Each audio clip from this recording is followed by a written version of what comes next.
welcome back to the channel. This is the Casuals. I'm Jin, And I'm Saki. and today's episode is Meal for Two. And this one's gonna be a little bit different because, as I think we're getting close. We're in our 5th month of recording now, which is nearly half a year. Um, that's a lot of time.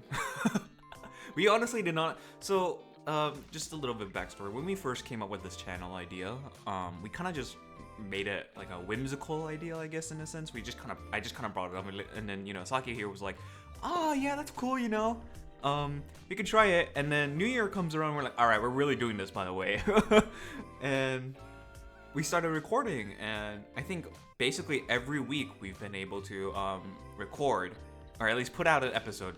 Time varies because we're not really trying to be professionals or anything. We're just we're doing this for the memories so we can look back. That's the whole purpose of this entire channel, is literally an archive of our stories. As when we get older, we may forget, and we can come back and look at the fond memories that we've had in the past.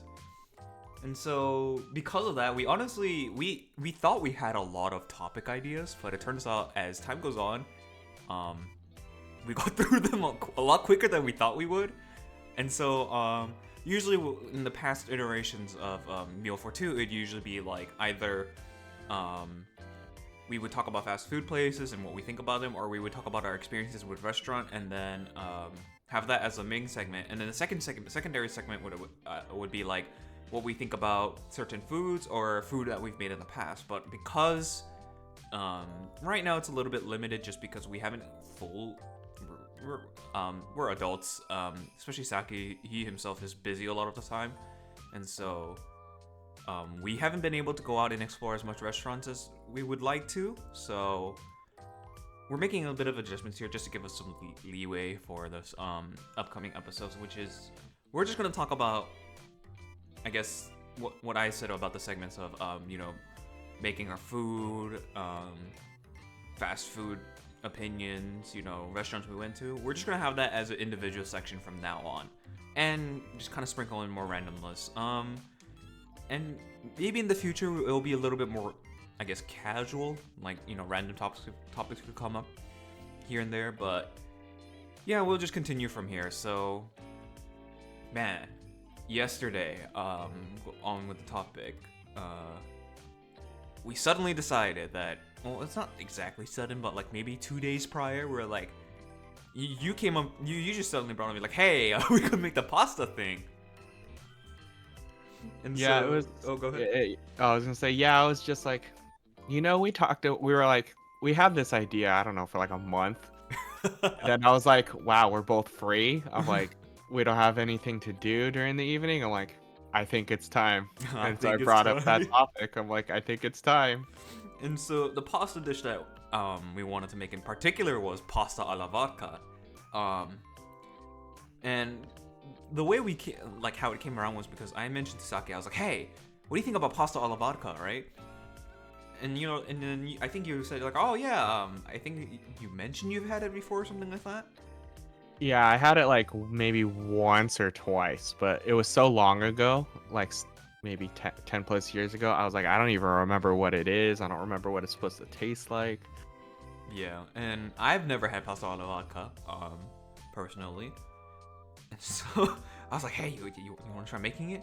But then I was like, but wait, here's a twist. Because I saw a YouTube video talking about pasta alla vodka, this YouTuber named Ethan Chabowski, I think that's how you say his name is really weird. Last name is really weird, but it's Ethan Chabowski. I might link his YouTube channel later on, in the description. But he made a video basically making comparisons between different alcohols of various types for pasta alla vodka, and one of them was gin, and he mentioned that he liked gin the most in terms of using it as a vodka substitute because it gave more quote-unquote herbaceous notes. And honestly, I don't know about you, Misaki, but well, I might have mentioned this before, but like whenever I watch these like food YouTube videos, and like it doesn't matter if they're like cooking videos or if they're like exploring places and eating the food, they always describe like there's like this distinct flavors coming out of like these dishes that come like either are given to them or they're like make, right? And I'm just like, do they really taste those individual components? Because like to me, when I eat food, I feel like it's very hard for me to distinguish. Like I can be like, oh, the mushroom comes out in this flavor or in this dish with amongst other things. I feel like if I were to taste mushroom, then this entire dish is primarily made out of mushrooms. What about you? I think, yeah, some people, probably have a more complicated palate where they can pick up those different flavors. Like I know my mom. Oh, by the way, we are recording on Mother's Day, so happy Mother's Day to Yes. all the mothers out there. Happy Mother's Day. Hope you mothers have a good day today.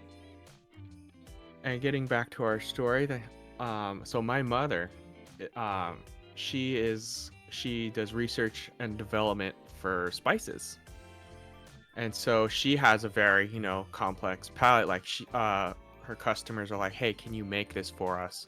We don't know exactly what's in there. We could tell you basics, but once it gets to the complicated part, she has to keep making all these different versions, and eventually she'll get extremely close. Not perfect, because there's always room for error, but she can get pretty close to what her customers want. And so I know there are people like that where they can be like, oh yeah, like this flavor really pops out if you add this.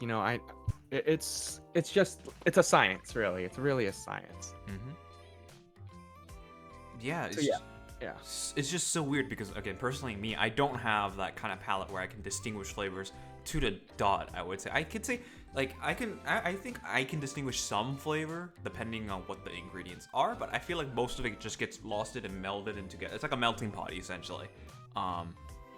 It's really hard to distinguish flavor. So like when he was talking about, the YouTuber Ethan Jablowski was talking about the pasta alla gin, I was curious. I was like, it's alcohol, right? Because gin is alcohol. In the end, gin is alcohol. There's nothing you can dispute that, right? And for me, and I think I've talked about you this before, I drink a little bit of alcohol. I don't drink alcohol like whatever. Like I tasted alcohol. I tried drinking alcohol. To me, all I taste, no matter what, is just alcohol.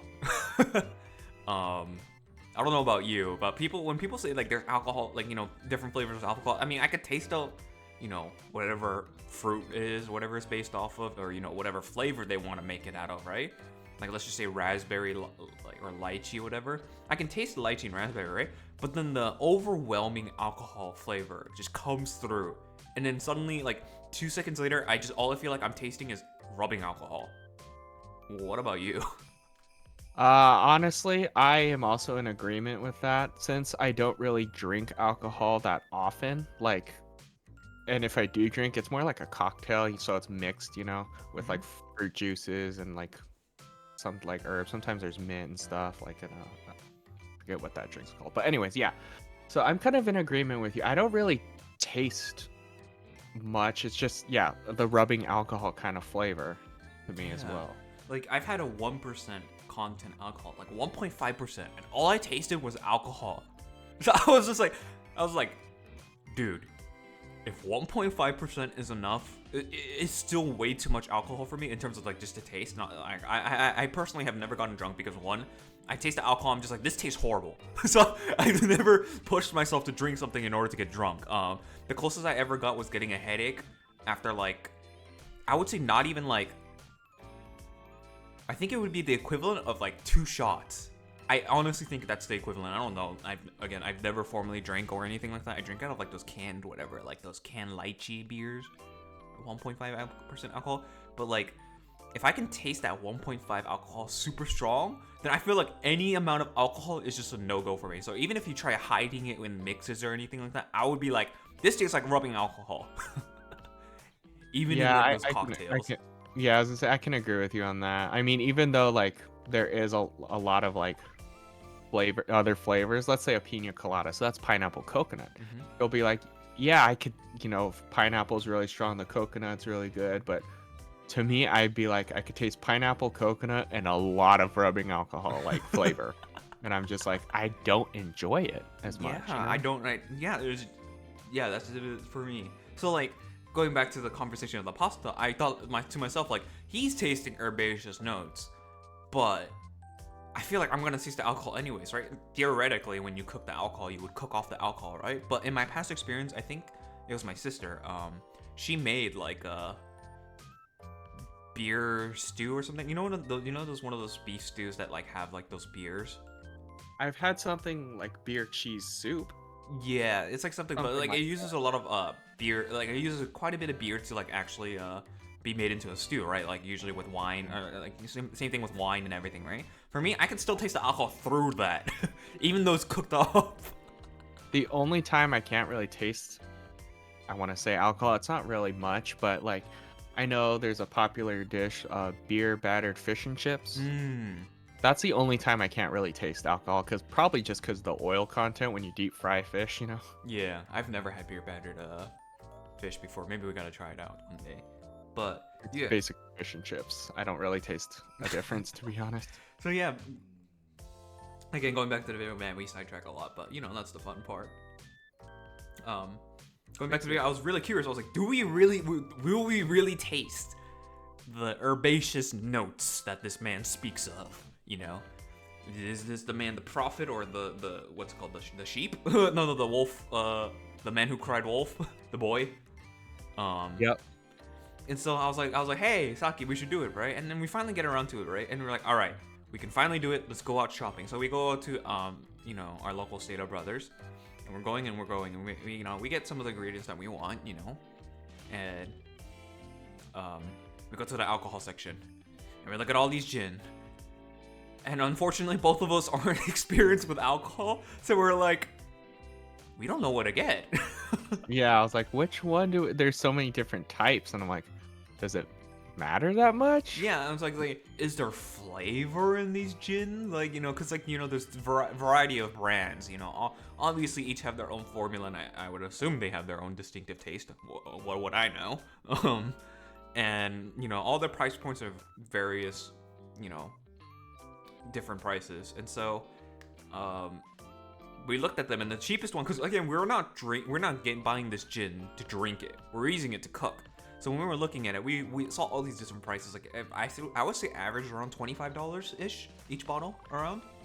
That's the average. it really varied. Some are as cheap as 15, and then some went up to like 40 to 50. So Yeah, the cheapest one we saw was $13, and it was like a Norwegian,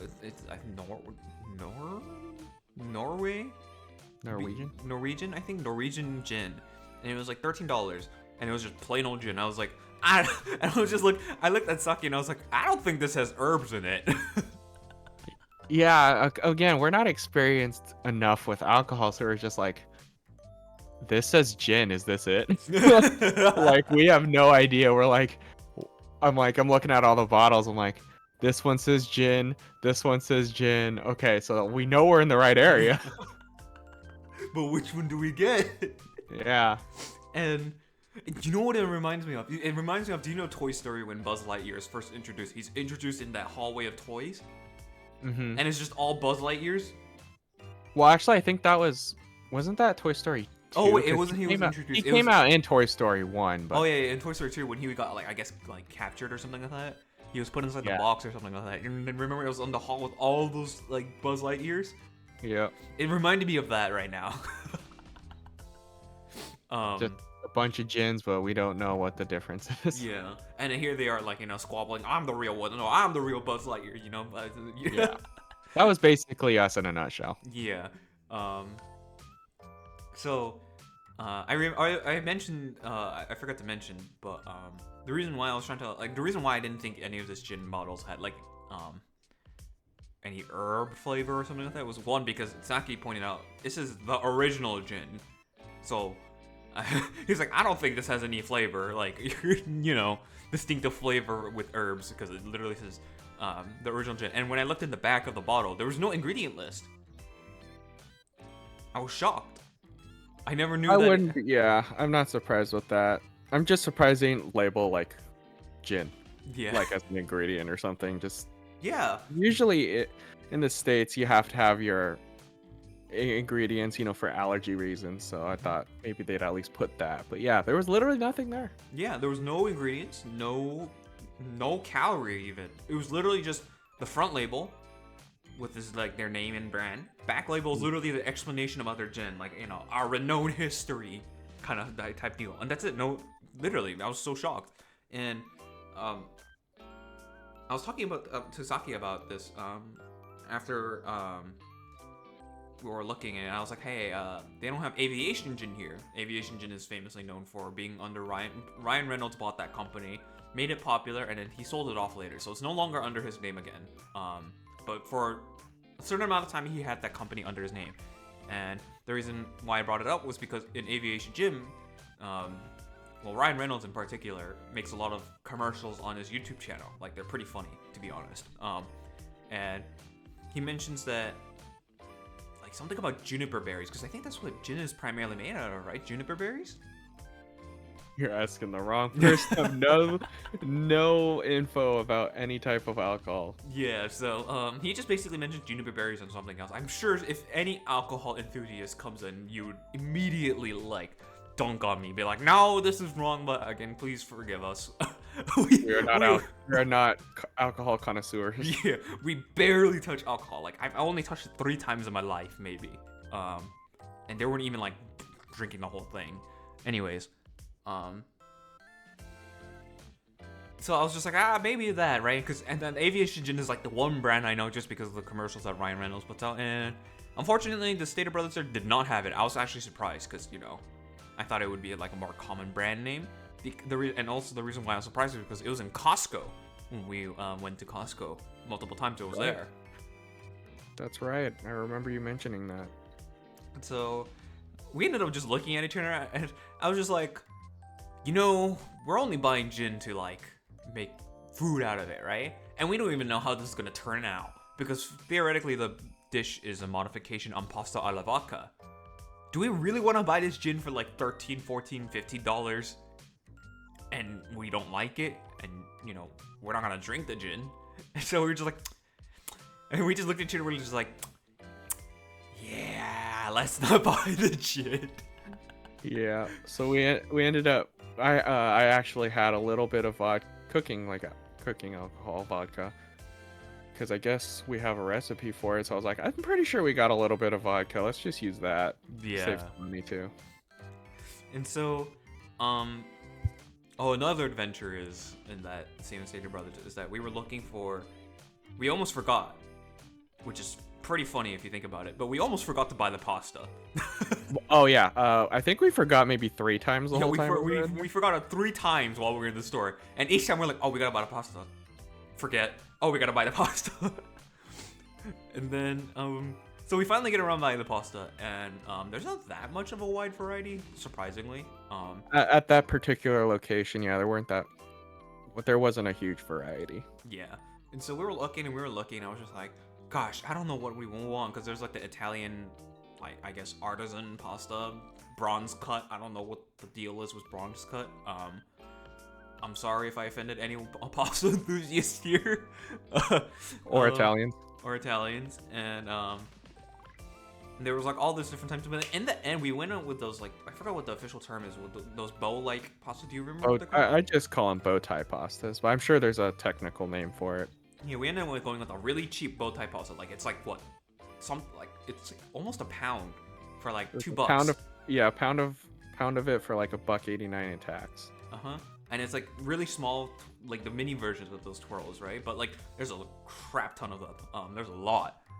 So it's really like those really cheap pastas, right? And, you know, I'm pretty sure those of you who are watching this video are dying inside, who are pasta enthusiasts, because we're getting the cheap pasta. But again, we weren't willing to go all out to spend on money on a pasta that we weren't even sure we were gonna like. You know? So we were being careful. We were being, like, you know, more budget friendly, I guess. And so we ended up getting that. And then here's the interesting part. So Saki, you mentioned that you don't like tomatoes. Yeah, I'm not really a huge tomato person. I'll eat them, but they're not my favorite. Like, I usually take them out of most things. Yeah. Again, whoever is watching, just be like, you don't like tomatoes. Just everyone has their own food preferences. Everyone, just doesn't like certain things. For me, I personally hate bell peppers. I absolutely hate them. People say, oh, they taste sweet. I'm like, all they taste like is dirt. I Yeah, taste nothing from dirt from bell peppers. I hate him. Yeah, one other thing for me, they're gonna be like, what? I don't like fresh carrots. I don't, Mmm. I don't. I had them as a kid, and I still don't like them as an adult. I don't I'll like eat them cooked when they're soft, but I don't know, a raw carrot, I just don't like 'em. raw carrot. Does not taste good to me either. I don't hate it, but it's just like I don't. Why would I ever eat it? Kind of type deal, you know. Yeah. But going back to tomatoes. So you personally just did not have a good time with tomatoes, and I always told Saki like I hated tomatoes too. Back in the day, I hated tomatoes. It wasn't until maybe 2 years ago I discovered that seasoning your tomato changes everything. um, Seasoning anything changes anything. yeah, because Yeah. all the tomatoes that I've had in the past were especially in burger joints, even In-N-Out is guilty of this. Any burger joint, they just put on the tomato on a room, either cold or room temperature tomato, and just slap it into a hot bun, a hot patty and bun, right? Mm-hmm. And the tomato gets lukewarm because of that. And they don't season it. So it just tastes like a nasty, slimy thing, you know? Yeah, it's kind of mushy. Just texture. mushy, no real flavor. And a lot of the tomatoes that they usually get are not from the farmer's market. They get it from those large, large mass production ones. So the flavor's less there, you know? Yeah, I do want to add, they do buy it in bulk, and a lot of the times the tomatoes aren't fully ripe, so they're kind of tough. Yeah. And also, I know a lot of burger joints, not like the chains like In-N-Out, but a lot of burger joints are very guilty of making the tomato slice 3 times thicker than the actual meat patty. That's probably why I also don't like it, because I ordered a hamburger, not a tomato. Yeah. So I end up taking it out anyway. And plus, it makes it 3 inches thicker, so you can't even get the burger in your mouth. It's just ridiculous. That's another reason why I don't like tomato. And the worst offending of all, they don't salt their tomatoes. I feel like that's the worst offending thing. So after a while, I've tried tomato with salt on it, and my God, it tastes so much different. And also from a farmer's market too. That makes a huge difference. And during in season too. Oh yeah. And so much of a difference. And I kept on telling Saki in the past, you have to try it and properly season it, on season, right? But because you just didn't have a great of experience, you have no reason to actually try tomatoes. And so with that tomato, you also have kind of an aversion to, not you don't hate it, but you just you don't feel like you particularly would want to eat it, is any pasta that has tomato-based sauce. Yeah. Even ketchup. I don't like ketchup. And I don't blame him for that. I understand why, and here's the reason why. Thanks to the same YouTuber, Ethan Chabowski, he made a video about canned tomato, and he pointed out that a lot of the cheap brands use what was called, I think, calcium chloride? No, not calcium chloride. I feel like that's poisonous.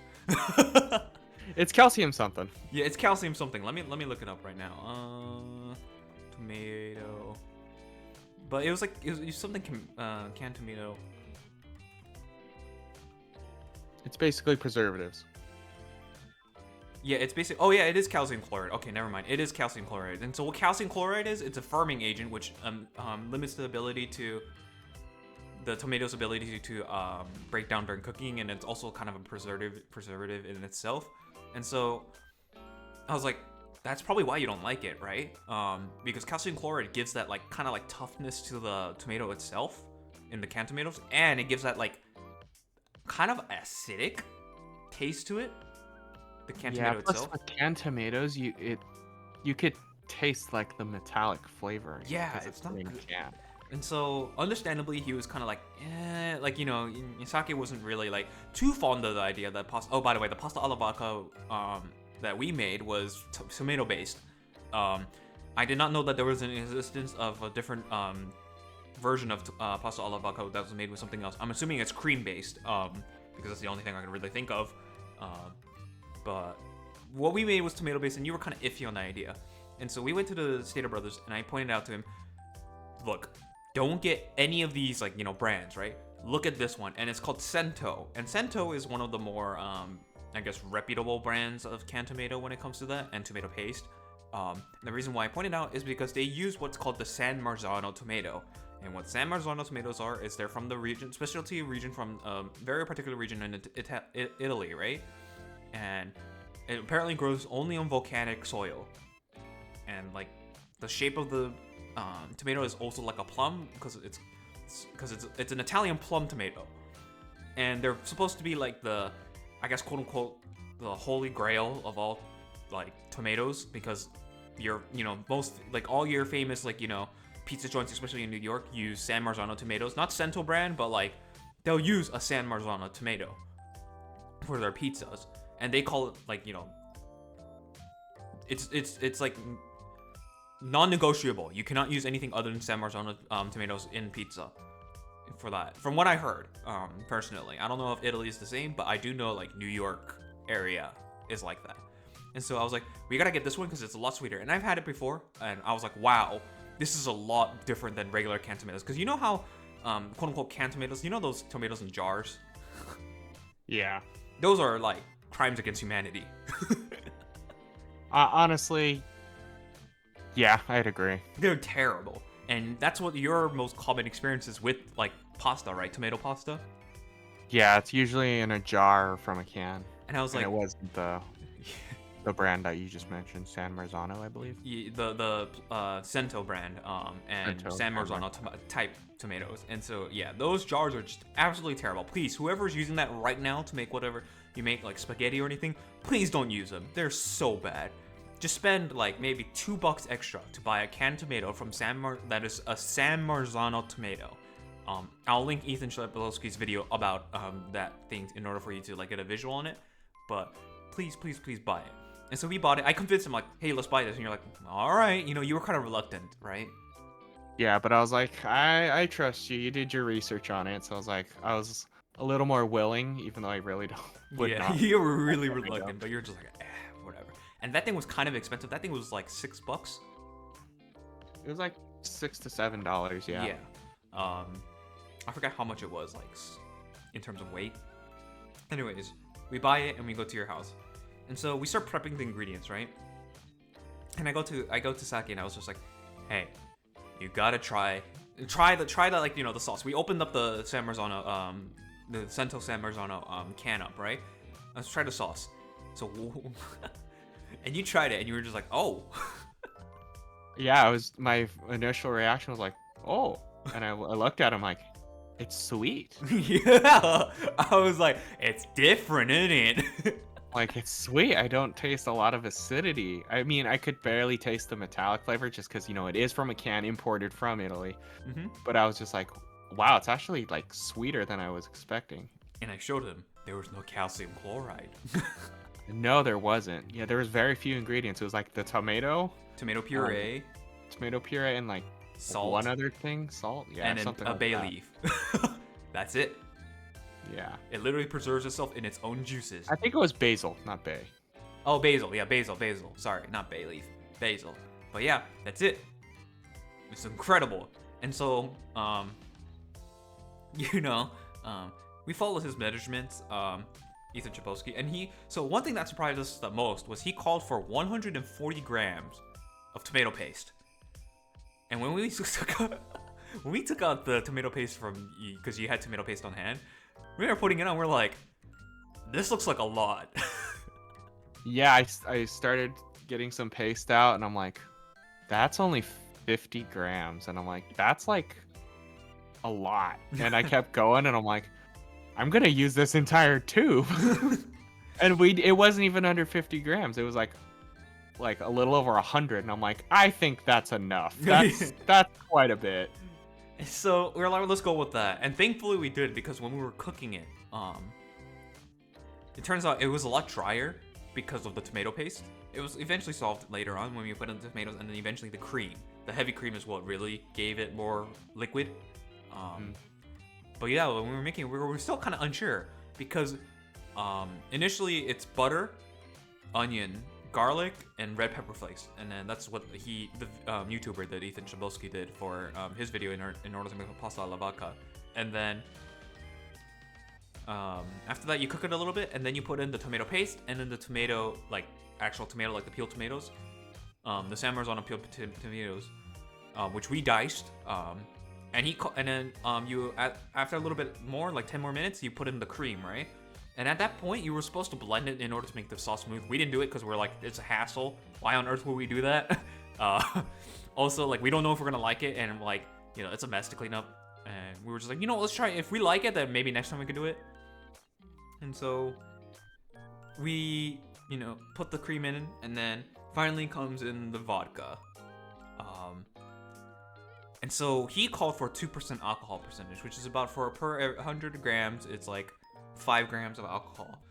And he called for 40%, and that was with a 40% alcohol content vodka. But we had an 80% alcohol vodka. Yeah, I was like, this is double proof of what he used. I'm like, I think we should maybe half it. So we ended up using like 2.5 grams. And let me tell you, that vodka did not come through at all. No, I could, like, if you said it was pasta vodka, I'd be like, you sure? Like, you couldn't taste it at all. It was like adding like 5 drops of water. Yeah. It literally had no effect on the flavor or anything. So I was like, I think next time we got to put a little more. And I think it's also because the pasta itself was a lot more heavier, or like the grams, because I think we miscalculated. There was probably like 300 grams or 400 grams worth. Not even 400 grams. There was like almost 600 grams worth of stuff in there, and we only put 2.5 grams, which obviously is not enough in terms of ratio, right? So in reality, we should, now that I'm looking back, we should have put at least like 10 to 15 grams of the vodka. That's what we should have done. But again, this is me who doesn't know really how to cook, and this is you who has some experience with cooking, but we don't know anything about cooking with alcohol. Yep. So we never really bothered to question, be like, maybe we should do an ad. We should ratio it. No, we didn't ratio it. And so we made it, and we, it came out looking better, a lot better than we initially thought it would. Just because the liquids wasn't in there for so long, so it looked like some kind of dry horror paste. Yeah, it looked very gory. And then after we put in the liquid, it looked a lot better. And so, we followed, like, we didn't follow like his recipe to the T, but we followed like pretty much almost all of it. Minus the cheese. We didn't put cheese in there because I'm unfortunately lactose intolerant, and cheese will kill me eventually. And so we didn't put cheese in there, so it could have been tasting a lot different. And so our initial taste test, before we put in the pasta and after we put in the pasta, and for like, because you're supposed to taste your food while you're cooking in order to determine if it's good or not. Initially, we're like, Yeah, I was like, this is pretty mid. It's not horrible, but it's not good either. And then we're like, oh yeah, we have to salt it. Yeah, we forgot the most important ingredient, salt. How did we forget that? And so we started putting salt in. We put in like quite a bit, and then we're like ate it, and we're like, oh. I was like, oh, that's a lot better. And then I'm like, a little bit pasta more. time. And then we were like, a little bit more. We put a little bit more, and we finally tasted it again. We're like, yeah. And then I was like, pasta time. So we dumped in the pasta, mixed it all together, and then I went, wow, it's back to being mid again. And so we just added a lot more kosher salt, and it brought it together. Yeah. By the end, it was like, oh, okay, that's actually pretty good. And so, we played the dishes. We also gave some to his grandma. Bless his grandma. And so we ended up eating it, and surprisingly, you liked it. Yeah, because I really don't like pasta. Like, if I go to an Italian restaurant, I never get pasta. Ever. Yeah. I just don't like pasta. And I guess what was more surprising is that there was no meat in this pasta. No, like, browning of the meat so you can get that, Maillard reaction, get that, all that good stuff. Yep, it was vegetarian, I want to say. Or... Close to vegetarian, not exactly vegetarian. Because of the butter and the cream, I would say. Unless you get vegan versions of that, I guess that would count. That's also a crime to me. I don't like. It's just personal preference, but I don't really care for vegan stuff. So yeah, but yeah, it was basically no meat. quite literally, and we both enjoyed it. I actually ate a lot more than I thought I would. By the way, what we made was like way more than enough for 3 people. Oh yeah. In fact, if you were making this alone, dude, you would have to like ration this out because there's too much. It served 3 people, but me and you, we had 2 helpings, I think. I had almost 3 because I was Okay, finishing like it 2 up. and a half. I had 2. Like, no. Yeah, you had like 2 and a half. I had 2. My grandma had like 1.5 because I remember she wanted a little extra. Mhm. So yeah, it's a lot what we made. You can, and it's very cost friendly for what we spent. We spent a total about $8 on the 2 ingredients that we really needed, which was the pasta and the tomato. You may have to buy an onion on that, but like if you're buying 1 onion, that's like what, less than $1 usually. Yeah, those are pretty cheap. And then the rest is pantry staple, which is salt. Red pepper is honestly optional. You don't need red pepper in this dish at all. Yeah. And butter. That's it. And a little bit of garlic. Oh, and cream, yeah. Cream might be you have to spend a little extra because, you know, who knows if you have cream in your house or not. But yeah, it was really cost friendly. Like you can, like I would say that's close to $1 per meal. Yeah, it's probably what, like, if you have to buy everything, like you didn't have anything at all, it's probably what, like $20, $25. No, not even $25, because if you buy butter, oh, but you can't buy the butter sticks individually. So if we have to buy butter, it'd be like $5 to $6 depending on what brand you buy. One onion is like less than $1. The pasta, which is like $2. The tomato, which is like $7. Let's just say $7 for the benefit of doubt. And then salt. I'm assuming you have. If you don't have salt in your pantry, you're kind of in a desperate situation. I would say. Yeah. Most households have salt, so yeah. Cream, which is probably an extra $2 or $3 depending on how much you get. yeah. So that's like less than $15. Garlic's probably less than $1 for 1 bulb, or yeah, I think it's called a bulb. Yeah, bulb, and you only need 3 cloves for this. Yeah, so that's probably less than $1. What else did we? What do you need? Oh, tomato paste.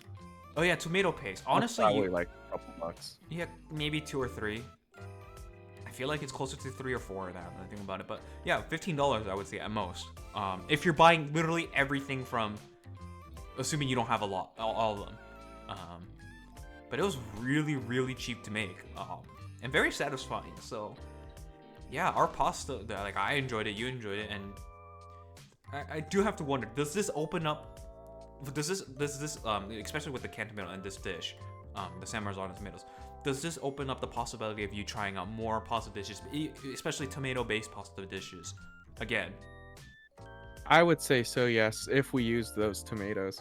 and yeah, absolutely. We're never gonna use anything else because Like if we made our own sauce and didn't buy it, from a jar or whatever, I would definitely probably start eating more pasta. I just don't care for, the jarred stuff that's been sitting on a shelf for who knows how long. You have essentially found out the, I guess, golden apple, the Adam's apple, whatever. Yeah, for the forbidden fruit. That's what it was. The forbidden fruit. You now know what a proper, canned tomato, like, the type of tomato that you should be using.